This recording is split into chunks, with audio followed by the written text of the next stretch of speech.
really have sort of followed the games from the beginning. They've come on so much, it's really good to see. You can see in the game that huge amounts of effort goes into making it like the film. The team works very closely with the movie makers. What that relationship gives us is an ability to make a movie game that's so authentic. Particularly around Hogwarts, you really get a sense of the castle, the space. They give you a sense of the time of day. Not only can you play the game as Harry running through the castle, but you can also stop and look around. It's probably the most complete castle we've built yet. When you're playing the game and you see, Ginny as a character in computer form, it's so real. I think how they've developed it is so amazing. They're starting to look a lot like us now. All the moles and stuff, you can see it, it's really weird. It's like looking in a mirror because it is just so perfect. When I first saw the Videogame characters, I was so impressed. The appearance and the likeness, I was just blown away. The characters in the game now actually deliver performance. That way we can tell the story and all the emotions of the story in a much more concise manner, I think. Using various technology that I will never understand, they have somehow managed to take my face and a performance and transpose it onto the screen. It's a very important thing that we can have characters that are believable. We want them to have feeling, to put that across in the game. You've been invited to join the Gryffindor Dueling Club. I love dueling. It's so much fun, just, throwing spells at your opponents. What's great is that when you play that, there is a huge amount of ducking and diving, and it's very fast-paced. There were certain points in the game where you'll have to come and play in the dueling club, and that'll be all part of your missions. If you're really into the fighting, then you can come and test out your combat, have little challenges. I duelled with Tom Felton, and I beat him 3 times. I'm sure that someone taught him some moves that I didn't know, so here I was sort of flapping my arms about endlessly, and he was just doing a little side thing.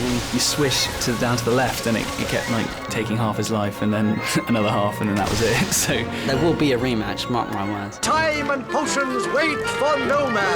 Because potions are obviously so important to the plot in this film, you can pour the ingredients in yourself and you can stir them and fan the flames underneath a cauldron. We had to wave all the fire up and mix it around. I did it really well the first time, but the second time I failed the task. The kind of concocting of all these different things, I think that's brilliant fodder for a game. Being able to actually have a cauldron in front of you and use ingredients such as armadillo bile and other revolting things, the fans will love it.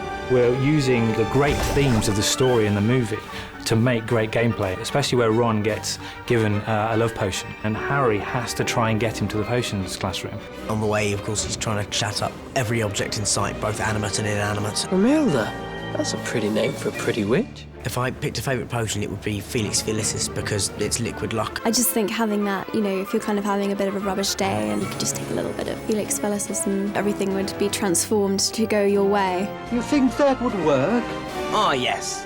I have a feeling it will. Obviously, how could anyone turn that down? If I could create my own potion, it'd probably be a rose-tinted eye drop so that you see everything in a lovely glow. It would be Pesticidious, because that would be a potion that gets rid of mice and cockroaches in your house, which would be really useful, I think. And it would sell like hotcakes in London. Not bad at all. The rival seeker is back and means business.